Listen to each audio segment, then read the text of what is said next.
Hi, how are you today?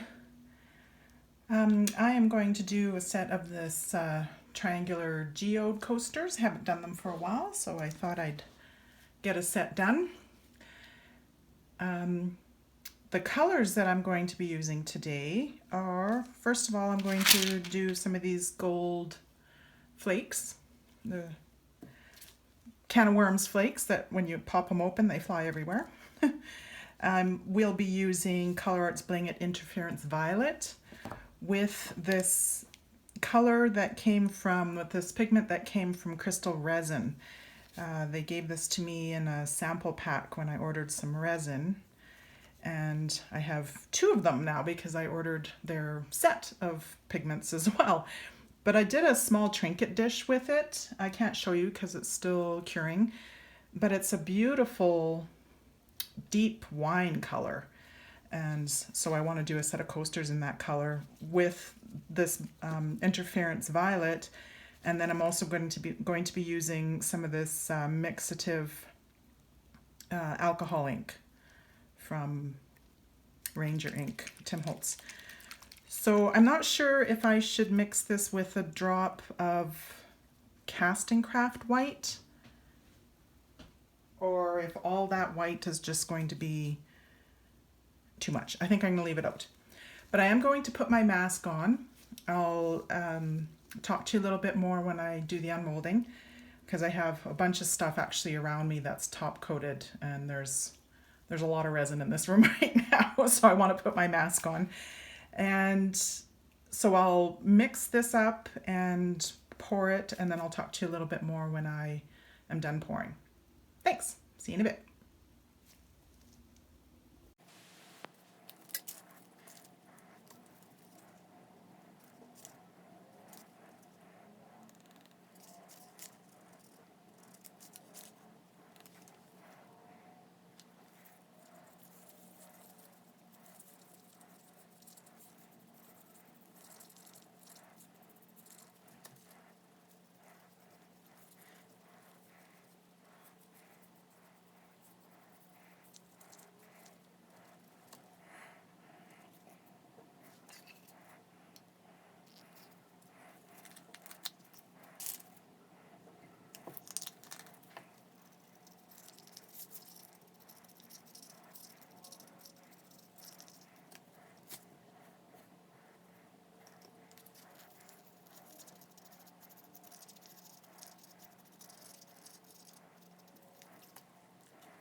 Okay, so I have these coasters poured.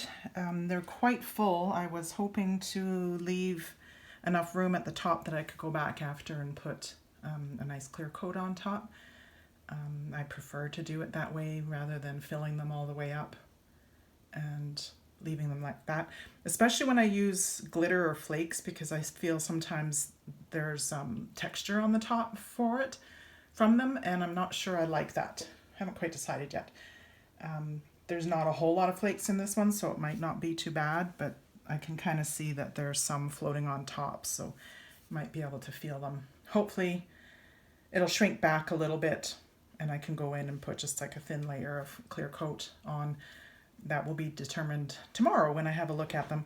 But isn't this color gorgeous? And the interference violet, I'm not sure if you can see it from your angle, but it is showing a little bit around the edges where the darker color is, and it's kind of, you know, matching with a little bit of pink hue to it, so it's quite pretty.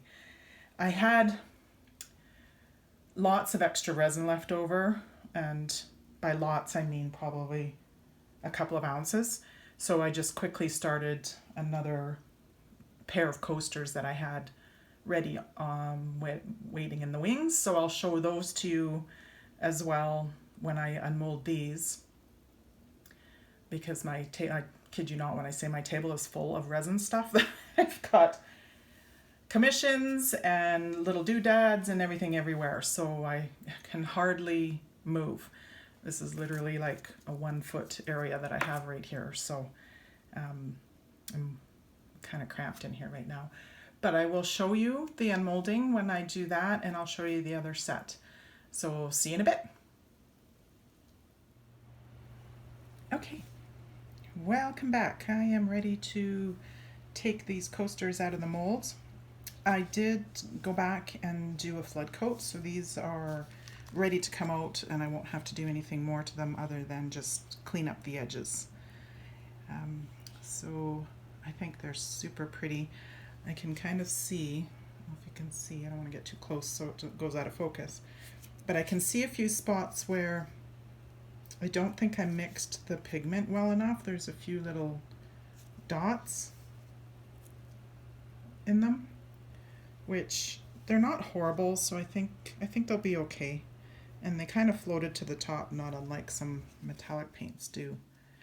But yeah, the color is really pretty, and I think you can kind of see where the interference kind of shows up a little bit. It's almost like a shift paint, color shift paint. You can see it when you shift the coaster around, so I'm quite happy with that. It's pretty. So what they come.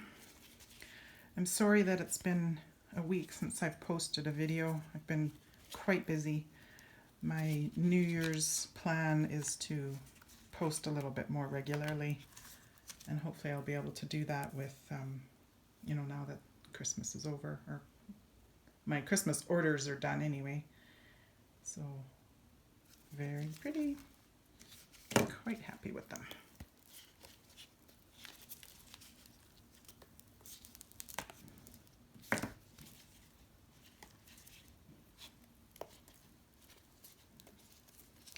So I leave the molds, or leave the coasters in after I've done the initial pour. I don't break the seal at all, so that when I go back and do a top coat, it doesn't leak underneath the edges of the mold.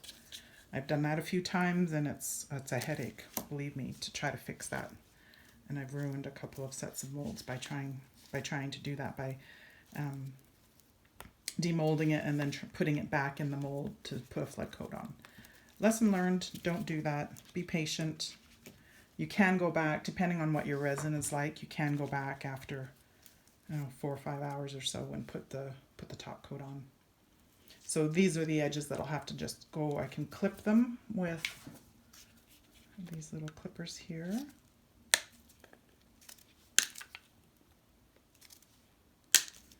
And then I can either take my Dremel or like a nail file and file those edges nice and smooth.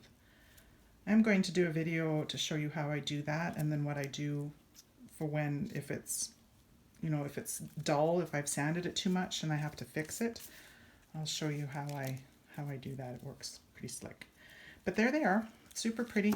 And these ones I'm not going to take out because I do need to put put a flood coat on them. But this is the leftovers that I had. So I just, look at that one. That's so pretty. I love that sparkle white from Just Paint. I'll leave the links to my resin and my pigments in the description below. So if you're interested in getting them, but that wine berry color is so pretty. It's very similar to the berry that DecoArt Metallics makes, the pink color. Very, very similar to that. So anyways, thanks for hanging out. Have a good day, and we'll see you sooner next time. Bye.